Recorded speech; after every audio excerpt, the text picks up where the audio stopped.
à tous et bienvenue dans VIP, une émission sportive aujourd'hui qui est consacrée au cyclisme et à celui qui a tombé Eddy Merckx en 1975 en privant le quintuple champion du Tour de France d'une 6e victoire et en le privant d'un maillot jaune qu'il ne portera plus jamais ensuite. Vous connaissez son nom, vous connaissez son palmarès, le Tour de France en 75 mais également en 77. C'est Bernard Thévenet qui est invité dans VIP. Bonjour Bernard. Bonjour. Et je suis heureuse de vous recevoir, pas uniquement parce que nous sommes bourguignons tous les deux quand même, on n'est pas si chauvin que ça, mais parce que c'est un grand champion que j'ai devant moi. Et c'est vrai que ces 10 minutes de votre vie où vous avez tombé Eddy Merckx, c'était à Nice-Pralou. Oui, voilà. c'est arrivé à Pralou, oui. Ça a occupé les 40 années de votre vie qui ont suivi. C'est incroyable comme ce moment de victoire a changé votre vie après. On vous y ramène encore et toujours. Oui, mais un moment de victoire ou de défaite, ça peut durer quelques instants seulement, dans n'importe quel sport. Et ça peut avoir des conséquences importantes pour le reste de sa vie d'ailleurs. Si je n'avais pas fait ça, je ne serais pas là aujourd'hui. Oui, c'est vrai. Mais c'était particulier parce que vous avez aussi gagné face à quelqu'un qu'on pensait imbattable, qu'on surnommait le cannibale. Vous pouvez nous dire pourquoi ? Parce qu'il n'avait jamais été battu dans un grand tour. Il avait été éliminé d'un Tour d'Italie de façon un peu bizarre, mais sinon, autrement, tous les grands tours auxquels il avait participé, les grands tours, c'est-à-dire le Tour d'Espagne, Tour d'Italie, Tour de France, et il n'avait jamais été battu. Donc on se demandait comment on allait y arriver, comment il fallait faire. Il fallait évidemment s'accrocher, il fallait se préparer, il fallait avoir un gros mental. Bon, ça, tout le monde s'en doute, qu'il faut quand même avoir un gros mental pour s'attaquer à un homme de tel niveau. Et puis il a eu un moment de défaillance, un moment où moi, au contraire, j'étais certainement dans l'une des meilleures formes de ma vie. Et tout ça, comme vous l'avez dit, en 10 minutes, ça a changé complètement je ne dirais pas la face du cyclisme, mais ça a changé complètement et sa vie et la mienne aussi. Il vous en a voulu ? Parce que quand on voit les archives de l'époque, il a une réaction extrêmement sportive et fair-play. Sur le coup, c'était très sportif, mais je pense qu'il m'en a voulu. Enfin, si moi, il m'avait fait la même chose, je pense que j'en aurais voulu. Ça, sans être méchant, mais simplement... comme on peut en vouloir entre sportifs, c'est-à-dire j'aurais peut-être pu faire mieux, j'aurais peut-être pu éviter cet écueil, et puis... D'une manière assez saine, comment finalement. Il a fait. Oui, non. Dans le cyclisme, il n'y a pas cet antagonisme qu'il peut y avoir dans certains sports, parce que ça se joue à plusieurs. Donc on a plusieurs adversaires, et à un moment, des fois dans la même journée, on va être adversaire avec un des coureurs, et puis finalement, il y a un troisième larron qui va nous embêter. Donc finalement, on va se retrouver dans la même galère. Ouais. Donc on va être obligé de collaborer. On va se trouver en situation de collaboration, alors que 5 minutes avant, on était en situation d'antagonisme. Quand on regarde les actualités de l'époque, moi j'étais toute petite, donc je n'ai pas vécu ça en direct, mais c'est très intéressant de se replonger et dans l'époque déjà et dans les archives. Clairement, les commentateurs sportifs disent s'il y en a un qui peut, ce sera Thévenet, parce que bon rouleur, bon grimpeur, le mental qu'il faut, la ténacité d'un Poulidor. Et on sentait déjà que ça allait être vous, mais vous le saviez que vous pouviez éventuellement, quand vous vous replongez à l'époque, vous pensiez que vous pouviez y arriver ? Honnêtement. C'était... La prescription, là, vous pouvez le dire. C'était une éventualité, oui. Ah oui.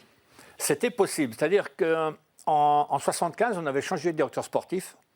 La maison Peugeot, l'équipe Peugeot avait embauché... À laquelle vous apparteniez, qui était la plus belle équipe du monde. Maurice Demer, oui, pas la plus grande du monde, mais c'était une bonne équipe. C'est surtout une équipe qui était très soudée. Une bonne équipe de copains. Et Demer, qui était un tacticien, j'avais gagné le Critérium du Dauphiné un mois avant. Ça met en confiance quand même. Ça donne confiance, parce que peut-être pour la première fois, Eddy Merckx était dans ce Dauphiné, mais normalement il devait faire le Tour d'Italie. Puis il était tombé malade, donc il est venu faire le Dauphiné. Il a pris le départ du Dauphiné en étant un peu convalescent. Donc du coup il a dû finir, je ne sais pas bien, 4-5e du Dauphiné, quelque chose comme ça. Mais ça se justifiait parce qu'il était convalescent. Oui, il est apparu peut-être un peu moins inabordable qu'auparavant. Ah oui. On s'est dit, tiens, quand même... Fissure. Il vient et, il est peut-être un peu convalescent, mais quand même, il semble qu'en montagne, il a des lacunes. Et Maurice Demuer avait calculé, il y avait 5 arrivées en sommet dans ce Tour de France. Il avait calculé, si on arrivait au pied des Pyrénées, qui était le premier massif à passer, avec moins de 3 minutes de retard sur Merckx, c'était jouable. Et je suis arrivé au pied des Pyrénées avec 2,30, je crois, de retard. Donc on était dans les clous. Déjà ça... d'avoir une feuille de route en quelque sorte et de la respecter, déjà, ça donnait un bon moral, non seulement pour moi, mais pour toute l'équipe en plus, hein, parce qu'on a besoin de ses équipiers dans le Tour de France. Et j'ai commencé à grignoter dans les Pyrénées, dans le Puy-de-Dôme. Et donc on est arrivé au sommet du Puy-de-Dôme. Après, on avait une journée de repos à Nice. Et puis après est arrivée la fameuse étape Nice-Pralou. C'est aujourd'hui encore des moments d'euphorie, j'imagine, qui vous portent encore aujourd'hui, ou bon, voilà, c'est intégré, c'est digéré, c'était il y a 40 ans, mine de rien. C'était un moment... C'est un moment qui a surpris beaucoup de gens, beaucoup de spectateurs. Bon, moi, ça m'a moins surpris parce qu'avec tous les efforts que je faisais, finalement, je trouvais normal. D'être un jour récompensé. Oui, et puis d'arriver à passer devant quand même. On se dit, mince, un jour, on va y arriver. Ça fait un moment qu'on attend ça. On a tout fait pour y arriver. Donc, finalement, le jour où on y arrive, c'est du bonheur, mais ça surprend pas plus que ça parce que depuis le temps qu'on essaye, depuis le temps qu'on fait des efforts, on trouve un peu normal d'y arriver. Mais à la limite, je dirais, ça surprend presque plus les supporters que soi-même, parce que nous, on l'a vraiment vécu et on a tout fait pour ça. Donc, il y a un très... c'est pas vraiment une surprise. C'était une attente, une longue attente, mais c'est pas vraiment une surprise.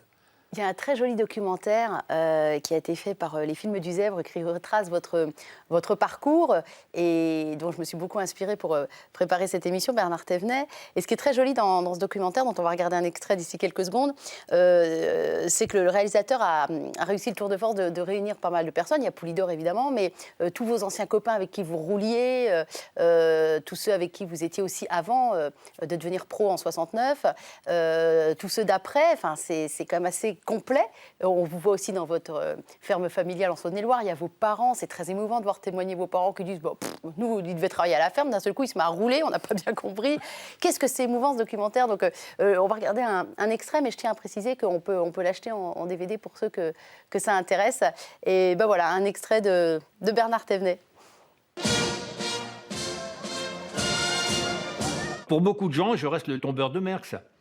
Je regrette un peu qu'on ait oublié les autres traces du palmarès parce que j'ai gagné quand même d'autres courses que ce Tour de France. Ça a vraiment marqué les gens. Je me rends compte que quand j'ai gagné le Tour, je ne pensais jamais que 40 ans après, on m'en parlerait encore. La gloire qu'il a eue, c'était grâce à son tempérament. C'était un garçon qui a toujours été très turbulent. Hein. Il était polisson autant gosse. Hein. À 14 ans, j'ai passé le certificat d'études. Ouais. Et après, j'ai travaillé à la ferme, on ne demandait pas ton avis. C'est le terreau de la carrière parce que c'est là où j'ai appris à faire du vélo. Pour un gamin de 6 ans, faire 10 km tous les jours, c'est quand même pas anodin. Ça donne déjà un bon petit coup de pédale, je pense. Hein. Depuis 1970, on attendait le grand champion français capable de gagner 2 ou 3 Tours de France. Eddy Merckx va être rattrapé bientôt, peut-être même par Bernard Thévenet, qui n'est plus très loin de lui. Il n'y a que le travail qui paye. Bernard Thévenet, lui, ne faiblit pas, il revient très fort. La gloire, elle ne nous appartient pas, finalement, elle appartient aux gens qui nous supportent. Hein. Les gens aiment les champions humains, dans lesquels ils se retrouvent. La montée de l'Isle-de-Harpe dans le Tour 75, les gens s'écartaient juste devant moi. Ils m'encourageaient et moi, en même temps, je sentais que je leur apportais un immense bonheur.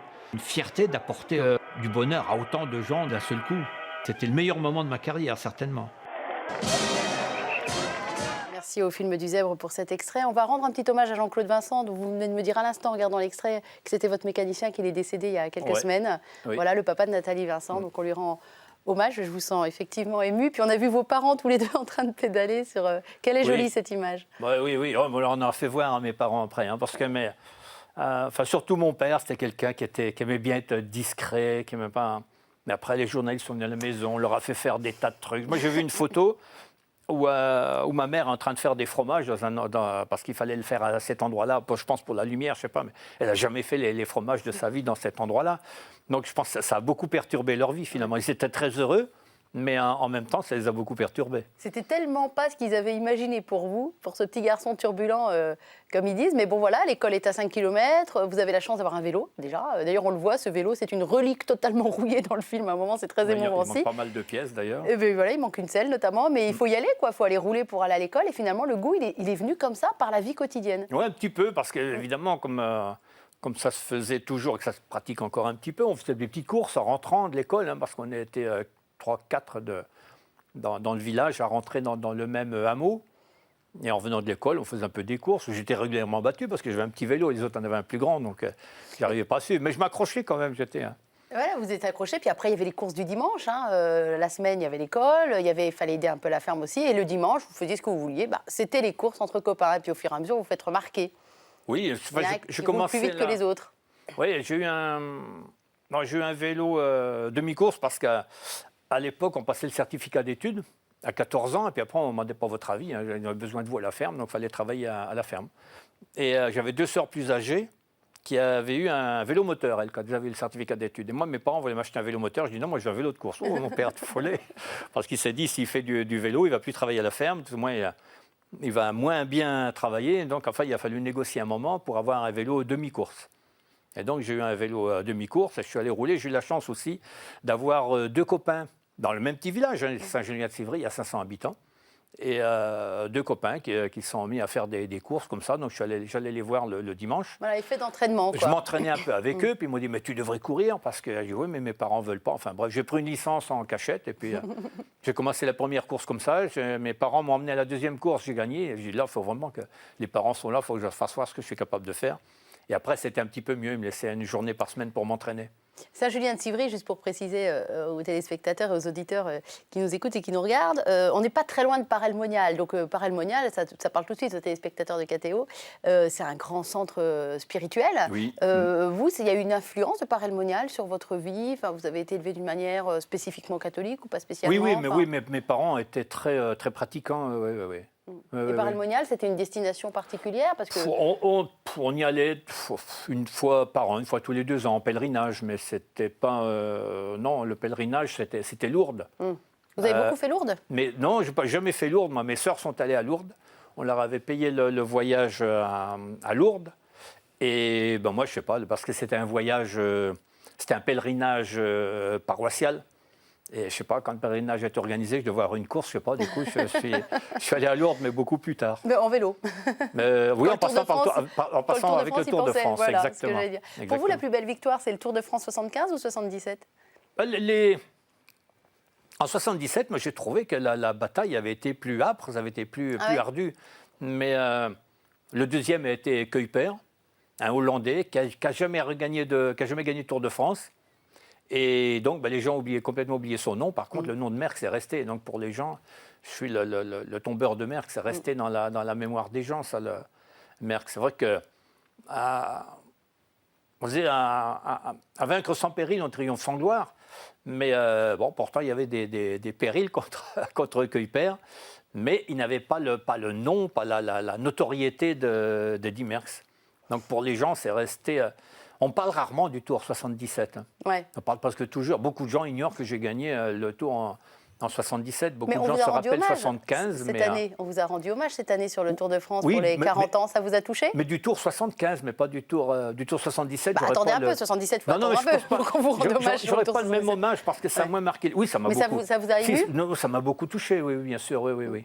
C'est vrai que... Énormément, parce que je le disais dans le film là, tout à l'heure, je ne pensais jamais que 40 ans après, quand j'ai gagné à Pralou, je ne pensais jamais que 40 ans après, on allait encore m'en parler. À Pralou, ils ont fait une arche avec un vélo à Peugeot, avec un semblant de maillot à Peugeot, tout ça, ça m'a beaucoup touché que les gens se souviennent encore 40 ans après de ce moment-là. Moi, quand j'ai été petite, les grands noms du cyclisme à l'époque, c'était Laurent Fignon et Bernard Hinault.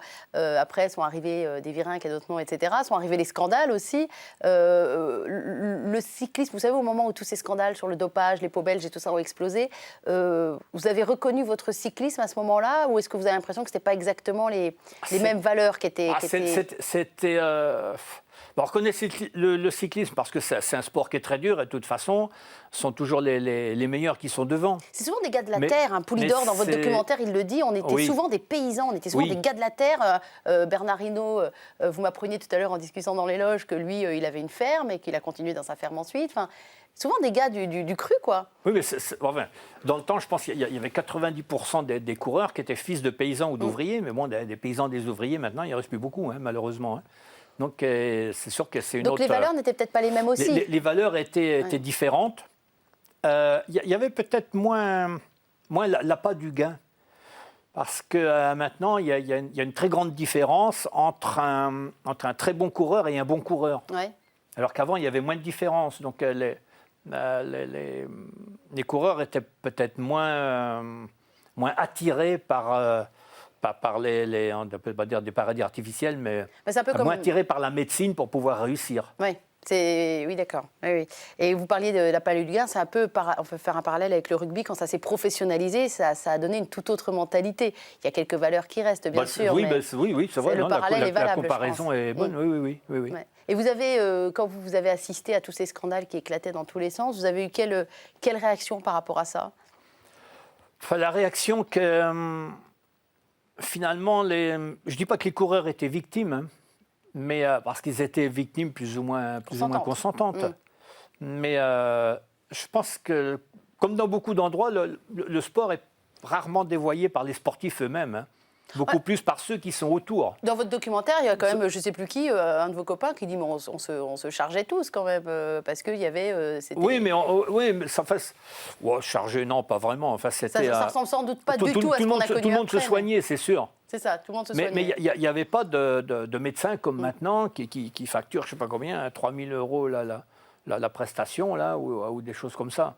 Donc il y avait moins d'argent, donc moins de tentation. Hein. Pour faire un raccourci, on peut dire ça.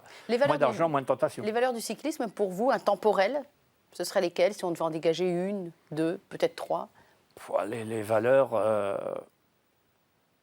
Il y a plusieurs valeurs qui sont entremêlées. Il y a le courage, bien sûr. Les forçats de la route. Mais il y a surtout la motivation. Il faut être motivé. Si on n'est pas motivé, on ne peut pas être courageux. Parce que faut être obstiné, même, peut-être. Il faut être obstiné, oui. Mais ce que je veux dire, il faut être obstiné, c'est à l'entraînement. Ouais. Parce que la course, c'est un jeu, donc c'est amusant dans un sens, la course. Hein. Mais le plus dur, si on veut réussir une carrière, c'est d'aller s'entraîner tous les jours. Aujourd'hui, il pleut, ça ne fait rien. Mais c'était votre boulot. Il faut y aller quand même. Et ça, c'est difficile. Vélo, 8h, 17h, quoi. Enfin, peut-être pas aussi long tous les jours, mais c'était mieux que d'aller à l'usine, il y a des emments. Oui, de toute façon, oui. Moi, je fais du vélo parce que je ne mets pas le travail de la terre, parce que je voyais mes parents qui galéraient, qui gagnaient rien du tout. Et moi, je dis, je ne vais pas passer ma vie à travailler comme ça pour rien. Hein. Donc, je voulais gagner ma vie. Je ne pensais pas faire fortune, mais au départ, je voulais gagner ma vie correctement en faisant du vélo. Et puis, il y a un moment où les projecteurs s'éteignent, parce qu'il y a une sorte de... Voilà, le corps a ses limites, il y a les limites d'âge qui arrivent. À un moment, on descend de son vélo. Alors, on voit bien que vous continuez à rouler pour le plaisir, mais il y a la reconversion. Souvent, on voit des rugbyman ou des footballeurs devenir commentateurs sportifs ou alors entraîneurs, parce que c'est des sports où ça peut se faire comme ça. C'est un peu plus compliqué quand même dans le cyclisme. C'est pas un sport qui est si répandu que ça chez les jeunes. Il y en a, bien sûr, mais par rapport au foot et au rugby, ça n'a rien à voir. Oui, il y a moins de... Oui, c'est sûr qu'en vélo, il y a moins de place d'entraîneurs, par exemple, qu'en foot ou qu'en rugby ou dans la plupart des sports collectifs d'ailleurs. Et vous êtes devenu commercial finalement, vous êtes vraiment parti de projecteur. Oui, je fais du commercial, mais au début dans le cyclisme quand même, je suis resté dans le cyclisme. Puis après, j'ai été directeur sportif pendant 5 ans, des équipes La Redoute et après RMO.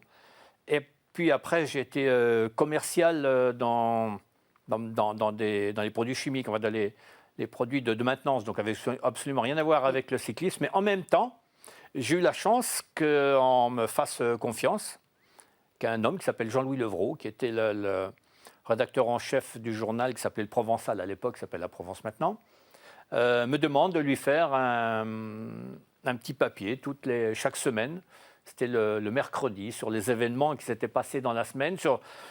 Il m'avait demandé d'écrire sur ce qui m'avait un peu surpris dans la semaine, mais qui n'avait pas été repris dans les journaux. Donc j'ai commencé une carrière de consultant comme ça, par la presse écrite, après avec la radio, avec Radio France, et puis après avec France Télévisions. Ce qui vous a permis de retourner sur le Tour. Qui m'a permis de retourner sur le Tour, de retrouver mon milieu, parce que j'ai été professionnel pendant 12 ans et amateur haut niveau pendant 4 ans, donc on peut dire pendant un peu plus de 15 ans, mais quand même baigné que dans... J'ai commencé à le haut niveau à 18 ans, et de 18 à 34 ans, j'ai connu que le milieu cycliste. Et tous les jours, donc de revenir dans ce milieu, c'était un peu ma famille, quand même, c'était mon milieu. Tous les ans, vous êtes sur le Tour ? Tous les ans, je suis sur le Tour, oui. Cette année, c'était mon 42e, je crois, quelque chose comme ça, mais je ne m'en lasse pas. Et vous faites quoi sur le Tour actuellement? Parce que vous Je fais travaillez avec les- l'ASO Oui, je suis avec ASO, je fais avec l'organisation. Je fais les relations publiques comme Bernard Hinault ou Gilbert Duclos-Lassalle. Donc on a une voiture avec un pilote et on fait découvrir les beautés du Tour et surtout les à côté du Tour pour montrer aux gens que le Tour de France, c'est pas seulement une course cycliste. Hein. Il y a beaucoup il y a beaucoup de social autour du Tour de France, hein, quand on regarde bien. C'est impressionnant l'adhésion des Français à cet événement. C'est un moment de rencontre des familles. Parce que les familles se retrouvent là avec les petits-enfants, les parents, les grands-parents. C'est intergénérationnel. Il y a ça, puis il y a la caravane. Les gens passent une bonne... Oui, à cause de la caravane, À cause de la justement. caravane. Les gens passent une bonne journée avec dans des générations différentes. On ne passe pas beaucoup des jours comme ça dans l'année, hein, la plupart des gens, hein, tout en famille, comme ça. C'est un moment où on voit bien quand on passe au bord de la route, sur le coup de 13h ou 14h, on voit encore les gens, ils invitent leurs parents, leurs amis, parce qu'ils sont sur le bord du Tour. Donc vraiment... c'est un bon moment de divertissement et qui est gratuit pour les gens. Hein. Ça, il ne faut pas oublier aussi, c'est que dans la période où on vit, pour beaucoup de familles, passer une bonne journée comme ça de divertissement sans qui coûte rien, c'est rare, hein, ça devient très rare. Et puis tâter une ambiance qui est quand même assez exceptionnelle. Je pense qu'il faut avoir fait, de même que je dis, il faut avoir fait les JMJ une fois dans sa vie, il faut avoir fait le Tour de France aussi. Et moi j'ai eu la chance de le faire quand j'étais gamine, j'étais en colo dans le Cantal avec des sœurs salésiennes, à Murat très exactement. Alors je ne sais pas en quelle année le Tour de France est passé à Murat, mais je devais avoir 7, 8 ou 9 ans. Et à l'époque, c'était la grande époque de Bernard Hinault. Et j'étais très impressionnée par le fait qu'on se poste tôt le matin pour avoir une bonne place, c'est-à-dire au bord de la route. Il y a toute cette caravane, quand on est des gamins, c'est extraordinaire. On repart les bras chargés de cadeaux, on a je ne sais combien de casquettes, il y en a pour toute une vie après des casquettes, des gourdes, enfin tout un tas de cadeaux. Et puis au moment où des heures et des heures après, parce qu'il y a quand même un gros décalage, les cyclistes passent, mais ça passe à une vitesse. Je me souviens avoir explosé en sanglots parce qu'on m'a dit « Regarde, c'est Bernard Hinault », j'ai même pas eu le temps de le voir passer. Mais c'est une ambiance, il faut avoir vécu ça une fois dans sa vie, on est d'accord. Oui. J'adore ce que je vous raconte ça et vous avez les yeux qui brillent, Bernard Thévenet. Oui, parce que ça me fait plaisir de voir que ce sport que j'aime, que je défends, qui est ma passion, peut attirer autant de gens qui finalement... Enfin, je veux dire, cet événement, parce que les gens ne viennent pas tous sur les courses cyclistes, il y a énormément de gens qui viennent voir passer le Tour de France et qui ne suivent pas le cyclisme le restant de l'année. Mais le Tour de France a acquis une notoriété. Il faut dire aussi, c'est un peu dans l'air du temps. Il y a 30 ou 40 ans, les gens ils s'intéressaient à un sport. Maintenant, les gens s'intéressent plus à un événement. On parle du vélo quand c'est le Tour de France, on parle de tennis quand c'est Roland-Garros, on va beaucoup parler rugby là parce que c'est la Coupe du Monde. Et parce que je pense que c'est un des... comment dire, je peux dire que c'est la faute, mais on doit ça plutôt à la télévision. Mais c'est ça. Parce que la télévision nous permet d'avoir les plus grands spectacles du monde devant chez nous, dans notre canapé. Mais le Tour de France est suivi dans le monde entier. C'est une audience qui n'est pas que nationale, contrairement à ce qu'on pourrait penser. C'est une audience internationale. Donc il y a ça aussi, il y a cette connexion grâce aux médias. Vous parlez de la connexion familiale sur place le jour J où ça passe chez nous, mais il y a aussi cette communion internationale finalement. Oui, c'est sûr. C'est retransmis dans 180 pays et quelques. Évidemment dans les pays européens, mais maintenant c'est retransmis dans Amérique du Nord, Amérique du Sud, en Australie, en Chine. Alors en Chine, même si ça fait que 1% d'audience, ça fait du monde. Ça fait quand même du monde et ça suscite le même enthousiasme. Moi, ça me fait penser quand la France a gagné la Coupe du Monde en 98 pour le foot, d'un seul coup, les femmes sont arrivées dans ce sport. D'un seul coup, on a vu des femmes dans les gradins, etc. Et le Tour de France, c'est un peu ça. Là où les femmes vont peut-être jamais regarder un critérium du Dauphiné ou que sais-je, le Tour de France, ça transcende finalement le simple cyclisme. Ça réunit les familles.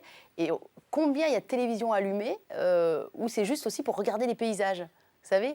Non, parce que c'est bien filmé, le Tour de France. Voilà. Hein. Oui, non, Jean-Maurice Sorgue, le réalisateur, il fait un travail vraiment extraordinaire. Il faut savoir qu'il vient repérer les routes du Tour de France au mois d'avril-mai. Qu'il fasse son boulot et il repère tous les endroits qui sont intéressants, comme ça lui permet de montrer, des châteaux, des églises, des lieux naturels. Et en même temps, il y a un petit livre en français et en anglais qui est donné à tous les commentateurs. Quand il montre un château, par exemple, vous savez de quoi il s'agit, vous pouvez donner même les commentateurs ou commentatrices chinoises, parce que ce sont des dames, ben, ils peuvent expliquer ce que c'est un château où Louis XIV est passé, ou je sais pas, enfin, ce que racontait Jean-Paul Olivier avec beaucoup de verve. Et vous, votre meilleur souvenir et votre pire souvenir en tant que commentateur du Tour de France? Ah, ben les pires souvenirs, c'est 98, hein, quand il y a eu les affaires de dopage, les équipes qui quittaient le Tour, le Tour qui avait failli s'arrêter à Aix-les-Bains. Ouais. Ce qui me faisait mal, c'était les descentes de police, de gendarmerie, les soirs dans les hôtels avec des cartes de CRS autour, comme si c'était des bandits, enfin des grands banditismes. Puis, Je sais pas, mais ils pouvaient aller faire des enquêtes dans les équipes, il n'y a pas besoin de mettre un carte CRS autour, hein, et ils risquaient rien, ils ne sont pas armés les cours. Donc moi, ça m'avait quand même beaucoup choqué. Puis il y a les décès aussi, il y a des décès vraiment, sur certains tours. Oui, heureusement, il n'y en a pas eu beaucoup. Il y a celui de Casartelli, un jeune qu'on honore d'ailleurs à chaque fois, quoi, et on y passe presque tous les ans, qu'on honore quand on passe au col du Porté d'Aspet, parce que c'est dans cette descente-là qu'il est décédé. Et un bon souvenir? Les bons souvenirs comme commentateur, c'est pas peut-être les victoires françaises, parce qu'il n'y en avait pas beaucoup. Il y avait la victoire de Vasseur et sa prise de maillot jaune. Il y avait un excellent souvenir aussi, c'était la prise de maillot jaune par Thomas Vauclair, hein, et qui s'est battu dans la montée je crois que c'est Plateau de Beille, pour garder son maillot mais je vous promets que le nom me parle. de quelques secondes. Hein, ouais. De quelques secondes. C'était On vibre avec un moment où les Français ont vraiment repris confiance dans le cyclisme français. Ouais. Et ça, c'était très intéressant, c'était très bon. Bernard Thévenet, je vais vous donner le choix pour le deuxième invité qui va venir vous rejoindre sur le canapé rouge de VIP. Soit j'invite à nous rejoindre le provincial des Salésiens de Don Bosco, soit j'invite un clown qui fait de la pédagogie dans les écoles. On peut prendre les deux, hein, si vous voulez. Oui, de toute façon, je pense que les deux sont indissociables. Hein. C'est un peu dans un seul et même homme. On va pas le couper en deux. En deux. Merci, j'invite le père Daniel. Alors, je vais essayer de ne pas me tromper sur votre nom, mon père. Pardonnez-moi d'avance. Federspiel. Excellent. Merci mon père. Amenez nous rejoindre. Je vous présente Bernard Thévenet. Bonjour. Bonjour. Voilà. Bernard. J'espère que vous êtes très impressionné, Bernard. C'est quand même un provincial à qui vous venez de serrer la main. Oui. Mais c'est un rigolo aussi. Hein. Mais oui. Enfin, j'ai vu j'ai vu un peu sa biographie, là. Ah ouais. Alors, on va faire connaissance avec vous. Je vais vous appeler Daniel, ça vous va? Oui, très bien. Mais avant de faire connaissance avec vous, vous étiez juste à côté, en train de suivre cette première partie d'émission avec Bernard Thévenet. Sans vouloir vous faire offense, vous étiez un peu plus âgé que moi en 75 et en 77. Peut-être avez-vous souvenir de ces Tours de France-là. Qu'est-ce qui vous a interpellé dans cette première partie d'émission, dans ce qu'a pu dire Bernard? Moi, j'ai apprécié l'origine, votre origine sociale, le travail de la ferme et ce que vous faisiez, je dirais, le vélo comme un plaisir, comme un loisir, et c'est devenu quelque chose pour vous qui est de très important. Et ce que ça vous a coûté et le cheminement de vos parents par rapport à cela. Pourquoi ça m'a impressionné? Parce que c'est la vie de Don Bosco. C'est tout à fait ça. Bon, il n'a pas fait de cyclisme, mais c'est un fils de paysan auquel on disait « tu seras paysan ». Et lui, il marchait sur la corde, il faisait le saltimbanque le dimanche. Quand vous étiez sur le vélo, lui, il était sur la corde et il faisait le saltimbanque. Pareil. Voilà. Ça m'a marqué parce que ça veut dire que dans la vie, on n'est pas prédestiné, on n'est pas obligé de reprendre ce que font les parents et en même temps, on est loyal avec eux. On s'exprime et on leur montre tout notre amour et on fait autre chose. Cette liberté-là, ça m'a plu. C'est vrai qu'on a quand même la liberté de faire ce que l'on veut si on a vraiment envie de le faire aussi. Hein. Quand il y a une détermination, je crois qu'au bout d'un moment, les parents... il faut de la détermination. Je ne sais pas comment les vôtres ont réagi quand vous avez annoncé votre vocation pour être prêtre. Oui, ils ne pensaient pas que ce serait moi, hein, franchement. Quand je rédige... Donc vous étiez clown à l'époque. Ils pensaient que ce serait mon frère, parce qu'on a un frère... Non, ils ne pensaient pas que ce serait moi. Ils pensaient que c'était votre frère. Oui. Qui, lui, finalement... N'est pas prêtre. N'est pas prêtre. Ni clown. Ni clown. Non, parce que, vous voyez, il faut avoir... On imagine dans le profil un peu des gens qui connaissent le monde de l'Église, on imagine le prêtre un peu bien marqué déjà, vous voyez, à l'origine. Et puis non. Non, pas forcément. Il faut quand même expliquer que sa vocation de clown a précédé la vocation de prêtre. C'est pas un prêtre qui s'est dit tiens, il faudrait que je fasse clown parce que si, parce que ça. C'est pas du tout ça. Vous êtes, c'est une identité en fait. Vous êtes clown. Alors racontez-nous un petit peu ça. C'est le théâtre. Hein. Donc je faisais du théâtre et on m'a repéré dans le théâtre. C'est une personne un jour qui m'a dit mais vous feriez pas un peu le clown? Et donc c'était Bill Bocquet, tout ça. J'ai commencé à apprendre des pièces de clown avec des collègues. Mais ce n'est que bien plus tard que j'ai été pris en main pendant 6 années dans une école un clown professionnel, Guido Giacomelli, un ancien de la Piste aux Étoiles. Ouais. Ah oui, ça c'est un artisan, vous voyez. Le clown, j'ai appris avec lui en taillant les habits, en cousant les habits, en faisant les chaussures dans le cuir. Ce qu'il disait, tout s'apprend par la main, c'est pas au niveau de la tête. Oh, c'est extra, c'est vraiment, oui. Et arrive une vocation qui peut paraître contradictoire. On se dit, je vais être prêtre, je vais rentrer dans la congrégation de Don Bosco. Donc vous y êtes rentré par contamination, par capillarité, on va dire. Par goût pour la jeunesse. Voilà. Oui. Et pour Dieu aussi, mais par goût pour la jeunesse, éducatif. Voilà, vous aviez des éducateurs qui vous ont montré le chemin. Et là, qu'est-ce qu'il se dit, le père Daniel? Bon, je vais arrêter clown, enfin, ça ne marche pas ensemble. Ouais, et alors l'histoire est bien faite. Ah oui, j'ai brûlé mes affaires de clown. Et alors? Oui, c'est vrai. Je veux dire, je mets ça à la poubelle et puis je joins les mains, je fais le sérieux. Ce qui aurait pu réussir, mais heureusement, ça n'a pas eu lieu, parce que c'est pas comme ça dans la vraie vie. Et en fait, en lisant, parce qu'on a une année qu'on appelle noviciat, les religieux. Hein, pendant une année, on découvre ce que c'est. Et je prends un petit bouquin sur les illusionnistes à la bibliothèque du noviciat. Je me dis, qu'est-ce que ça fait là, ce livre? Un livre de poche. En plus, il était au plus bas étage. Au-dessus, il y avait la grande théologie, tout ça. Je prends ça et je dis, qu'est-ce que ça fait ici? Je commence à lire. Et là, Michel Sédot qui dit, c'était l'auteur, les magiciens ont un saint patron, Don Bosco. Je dis, c'est pas possible. Je suis tombé dans la congrégation où on peut être clown, magicien, ventriloque, etc. Je ne le savais pas, ça. Et donc, c'est à ce moment-là que vous vous êtes dit, je vais me recoudre un habit. Ah oui. C'est reparti. C'est reparti. Et ça a été très très bien perçu et très bien accepté. Oh, il y a toujours des gens, vous voyez, il y a toujours des gens. On les oublie ceux-là, les mauvais coucheurs, on les oublie. Toujours. Mais en fait, ce qui a marqué, c'est quand le cardinal de Courtrai, qui m'a ordonné à Lyon en 1990, donc vous voyez à peu près, hein, j'avais mis 30 ans, vous pouvez voir l'âge, j'avais 15 ans. Donc, cardinal de Courtrai. 15 ans au moment du Tour de France, c'est ça que vous alliez dire en 75. Quand il a gagné, quand il a gagné, voilà, cannibale. Quoi. Ouais. Et donc, le cardinal de Courtrai, qui a, dans son homélie, devant l'ensemble des chrétiens rassemblés pour l'ordination, a dit, j'ai déjà ordonné des médecins, des avocats, des militaires, mais c'est la première fois que j'ordonne prêtre un clown, et je te demande d'être clown auprès des prêtres et d'être prêtre auprès des clowns.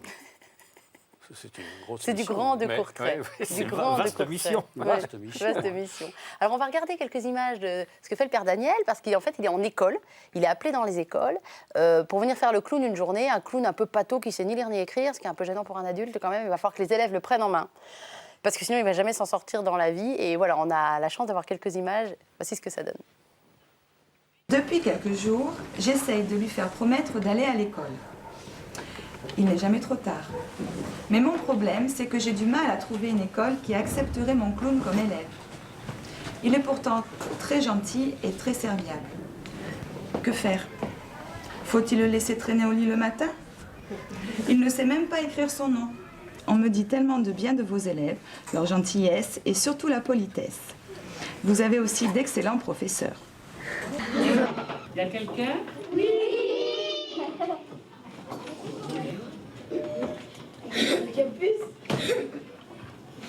Madame, j'ai la lettre d'Astrid. Mais je ne sais pas lire.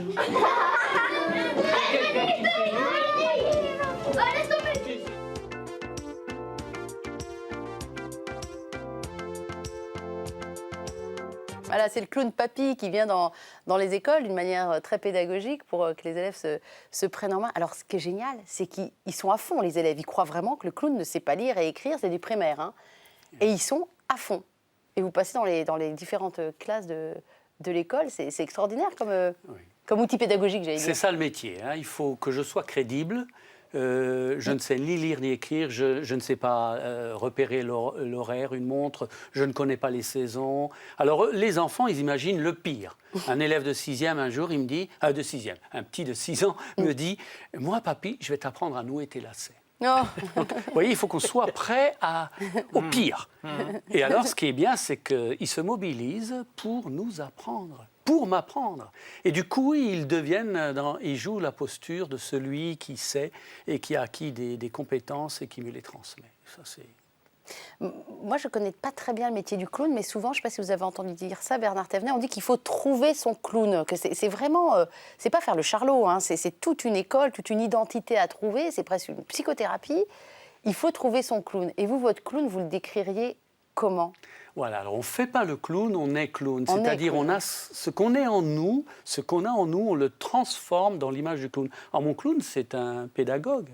C'est un clown éducatif, c'est un clown qui essaye d'absorber chez l'autre ce qu'il y a de meilleur et qui donne du meilleur. D'ailleurs, on est maquillé, mais ce n'est pas un masque, c'est un vitrail. C'est-à-dire notre visage transmet ce que nous portons en nous. Donc il y a une lumière intérieure qui irradie, quoi. Ouais. Sinon, on fait le clown et ça ne sonne pas juste. C'est drôle ce que vous dites sur le costume du clown, j'espère que j'emploie les bons mots, parce que vous aussi, vous avez un costume dans le cyclisme. Il y a un rituel, il y a le vélo, bien sûr. Quand on vous voit sans casque dans les descentes, à l'époque, moi, ça me fait peur. Hein. Mais il y a tout un rituel, du maillot, il y a peut-être un deuxième maillot, je ne sais pas quoi, pour empêcher de transpirer, que sais-je, il y a le caleçon, il y a tout ce rituel-là. Et vous devenez cycliste au moment où vous enfilez tout ça ? Oui, c'est vrai que le rêve de tout jeune qui fait du vélo, c'est un jour de mettre un maillot d'équipe professionnelle pour être reconnu comme étant professionnel et comme faisant partie d'une équipe, d'un ensemble ou même d'une sorte de caste, parce que des professionnels, il n'y en a pas beaucoup. Donc un jeune, à partir du moment où il est professionnel, mais c'est justement là aussi où il faut faire très attention, parce que quand on passe professionnel, en réalité, on n'a pas le bâton de maréchal. Là, au contraire, c'est là où la vie commence quand on passe professionnel. Et malheureusement, on tombe quelquefois sur des jeunes coureurs qui n'ont pas été assez avertis de ça et à qui on dit très bien, tu es passé professionnel, c'est bien. Non, c'est pas bien, ça commence. La vie commence là, sa vie professionnelle commence là. Et il y a énormément d'efforts à faire pour arriver à pouvoir en faire sa profession, pour pouvoir vraiment te régaler sur un vélo. Donc je pense, mais c'est un peu partout. C'est un peu partout pareil. Hein. Un jeune qui obtient un diplôme, c'est bien. Mais il a quoi avec ? Il n'a rien. Il faut qu'il trouve un travail, il faut qu'il arrive à faire quelque chose avec ça. Et ce qui nous éduque aussi, ce sont les échecs. C'est comme l'habit de clown. Se faire un habit de clown, c'est bien, mais après, il faut s'en servir, il faut en faire quelque chose. Et il faut arriver à comment dire ? À habiter. Il faut arriver à intéresser les gens avec ça. On vit, c'est vrai que c'est un peu la même chose. Hein. On est coureur cycliste ou on est clown. On vit, c'est un peu grâce aux gens. Ouais. C'est ce que on apporte quelque chose aux gens, mais c'est ce que les gens aussi nous apportent en même temps. Vous avez un public tous les deux. Si on fait coureur cycliste et qu'on est inconnu, et qu'on n'intéresse pas les gens, qu'on n'apporte rien aux gens, qu'on ne leur apporte pas un petit peu de bonheur, qu'on ne leur apporte pas un peu d'émotion, finalement, on n'est rien. Le clown, je dirais même, c'est presque pire, parce que le clown, lui, doit vraiment apporter de l'émotion aux gens. Hein. Oui, si vous ne leur apportez rien... Il y a une obligation de résultat. Il y a une obligation, oui, exactement. Il y a une obligation de résultat aussi. Il est vu avant qu'il soit en activité. Oui. Ça, mon maître me l'a toujours dit. Il m'a dit, même quand tu n'es pas en prestation, même quand tu n'as pas encore franchi la porte de la scène ou quoi, les gens déjà te voient en tant que clown. Donc fais bien attention à ce que tu fais. Un enfant te voit de très loin et il dit « Maman, viens voir, il y a un clown ». Donc il te voit déjà, il t'observe, il t'a dans l'œil. Et donc sois digne de ça. Je parlais des échecs. Dans le documentaire produit par les films du Zèbre, dont on avait un extrait tout à l'heure, Bernard Thévenet, il y a un moment qui est un peu spécial. Vous êtes tombé dans une descente. Donc à l'époque, on ne porte pas de casque. Hein. À quoi ça sert un casque quand on fait du cyclisme les casques protecteurs n'existaient pas. Voilà, traumatisme crânien, vous perdez complètement la mémoire. Vous ne savez même plus ou moins que vous êtes sur le Tour de France, que sais-je. Les échecs aussi, ça forge une personnalité, la personnalité d'un coureur. Hein. Oui. Encore que là, c'est un échec... C'est un échec, on va dire, physique, parce que je suis tombé, j'ai tapé dans un mur, je me suis assommé, on m'a remis sur le vélo, je suis reparti. Mais par exemple, le Tour 76, où j'étais venu pour gagner, j'ai abandonné, alors ça, c'est un échec, ça. Et là, c'est un échec, c'est vraiment un échec moral. On a besoin du soutien des autres personnes. C'est là où on se rend compte qu'on vit quand même dans un monde où on a besoin du soutien. Quand on est dans la détresse, on peut difficilement s'en sortir soi-même. On a besoin du soutien des autres pour surpasser ces mauvais moments. Quand De Courtrai vous a dit vous serez prêtre chez les clowns et clown chez les prêtres, là on vous a vu clown chez les enfants.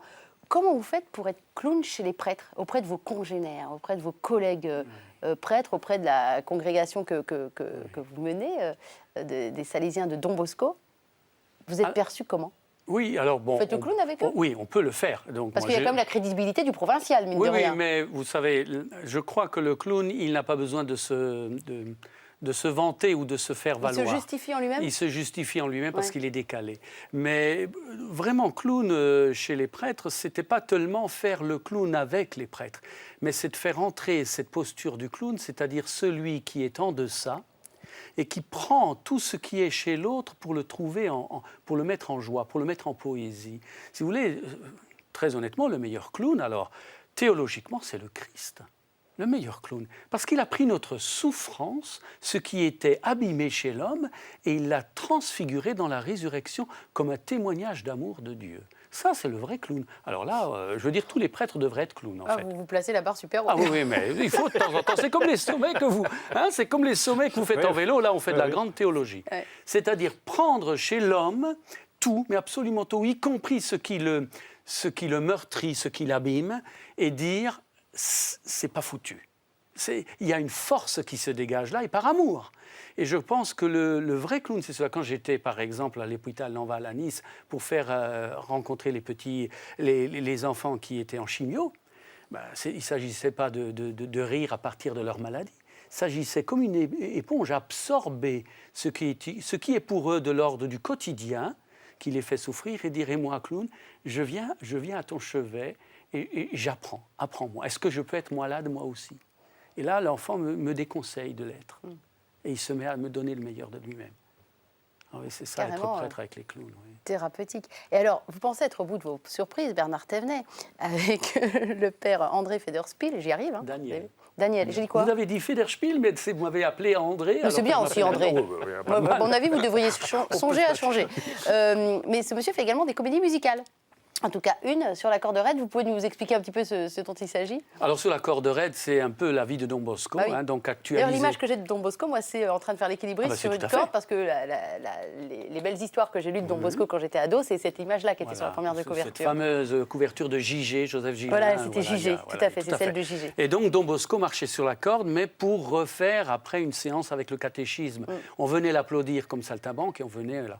Alors là, c'est l'histoire sur la corde raide, c'est l'histoire d'un homme du spectacle et qui va fréquenter un peu les jeunes de banlieue et qui leur apprend le monde de la magie et de l'illusion. Et dans cette comédie, il y avait besoin d'un clown. Et ce clown, bien sûr, m'a demandé moi, donc j'ai juste dû apprendre à marcher sur la corde. C'est juste ça. Juste, vous nous expliquez le contexte de la comédie musicale, qui l'a faite, dans quel but? Alors, la comédie musicale est faite par une double équipe. La première française avec des acteurs, des jeunes qui sont souvent du monde de Don Bosco, chez nous. Et la partie chorégraphie, les danses professionnelles et tout, c'est l'Italie, avec l'Accademia dello Spettacolo à Turin. Parce donc, que Don Bosco était italien. Voilà, et donc, on a là une école, une académie du spectacle pour que des jeunes de la rue puissent valoriser leurs compétences et passer au niveau professionnel. Toujours une très grande cohérence dans votre vie, toujours liée à l'enfant et à l'éducation, ce que vous êtes donc Bosco aussi. Alors voilà, on va regarder sur la corde raide donc la comédie musicale en images. Mesdames et messieurs, vous avez sous les yeux le sublime Tonio, le plus agile des équilibristes. Comme un oiseau, il vole sur son fil. Admirez-le, Tonio est libre. Messieurs, dames, applaudissez l'artiste. Ce n'est vraiment pas difficile de marcher sur un fil, de conduire une automobile de Rome à Brazzaville. Ce n'est vraiment pas compliqué de marcher sur les mains, de nager de Londres à Sydney, ni de parler latin. Mais c'est impossible. Oui, c'est impossible. Pour un riche d'aller au ciel.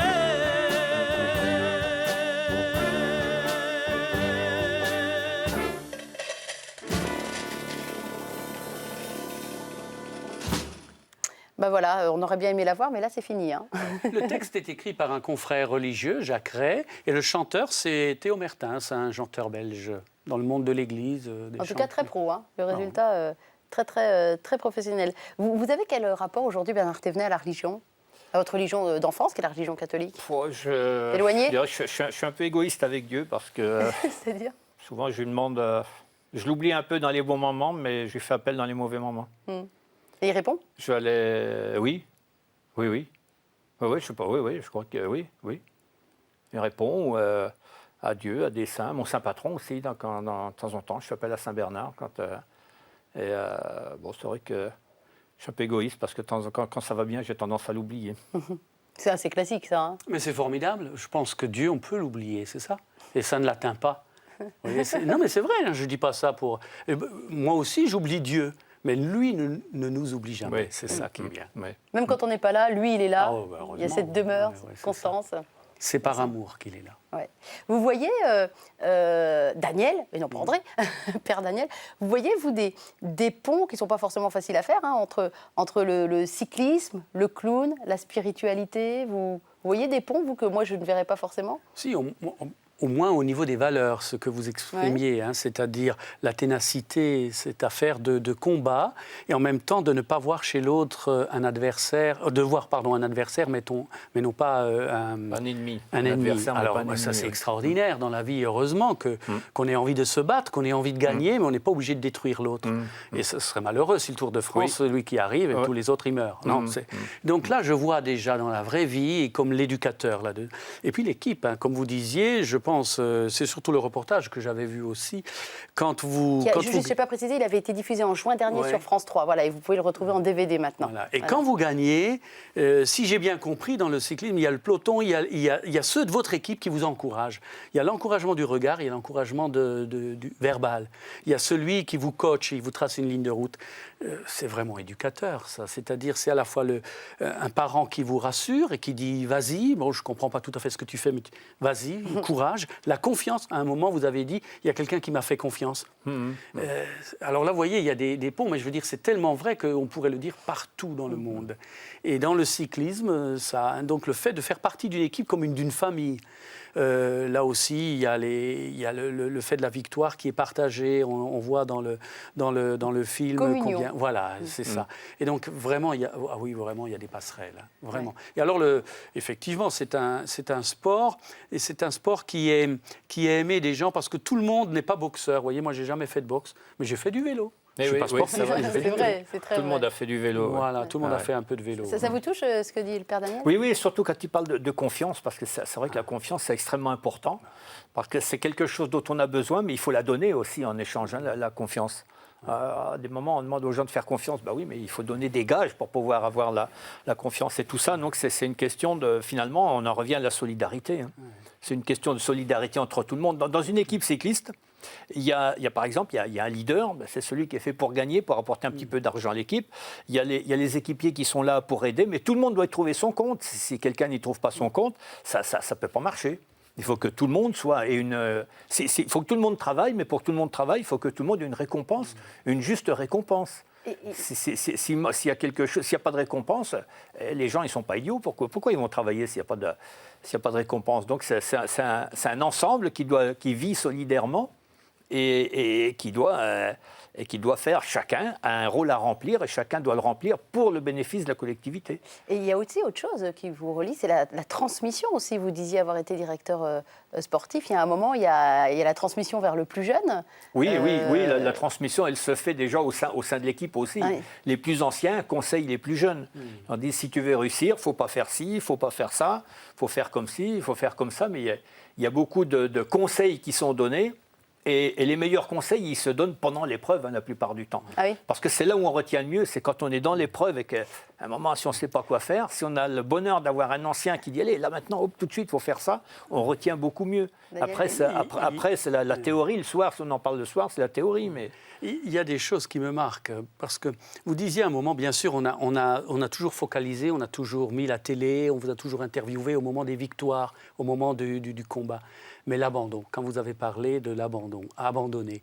Et pour ne pas abandonner, on a besoin de l'autre qui nous regarde. Parce que des fois, soi-même, on est persuadé qu'on ne peut plus faire. Oui. Et là, nous sommes dans le travail éducatif à fond. Combien de jeunes jettent l'éponge, combien d'adultes, et on ne peut pas leur jeter la pierre. Mais est-ce qu'ils ont rencontré quelqu'un qui dit non, on y retourne on essaie. Un peu le clown, c'est pas pour ramener au clown, mais le clown, il a cette mission-là, notamment par rapport à l'école. Je sais ni lire ni écrire, mais je sais dire à un gamin, vas-y. Je sais dire à un gamin, vas-y. Il y a un gamin du côté dans le sud-ouest, un jour, je m'approche de lui comme ça. Et en clown? Ah oui, en clown. Clown. Et je lui dis, qu'est-ce que tu vas m'apprendre? Parce qu'on a oublié de dire, je donne une baguette magique aux gamins. À tous ceux qui m'apprennent quelque chose, je donne une baguette magique. Et après, devant les autres, ils font de la magie. Et c'est moi qui manipule. Et je m'approche de ce gamin, je me rappelle son prénom, Mathieu, et il penche son nez comme ça sur le cartable, et qui me dit, à voix basse, dans l'école, je vais t'apprendre à lire, car je lis encore avec mon doigt. Et l'instit à la fin me dit, quand je vous ai vu vous approcher de Mathieu, je me suis dit, ça y est, il va sortir le grand jeu, parce que c'est un gamin, il est super bon en maths, en calcul. Et quand vous êtes approché, je me suis dit, ça y est, il va vouloir vous mettre au tableau, vous montrer les additions, les multiplications, tout ça. Pas du tout. Il me dit, viens chez moi, je vais t'apprendre à lire, parce que c'est là où je lis encore avec mon doigt. Ah, c'est très très beau C'est magnifique. comme histoire. Juste pour rebondir sur Don Bosco, on va quand même faire mémoire de l'anniversaire. 200 ans. 200 ça fait ans, 200 mine de rien. ans en 2015. Voilà. Nous, ça fait 40.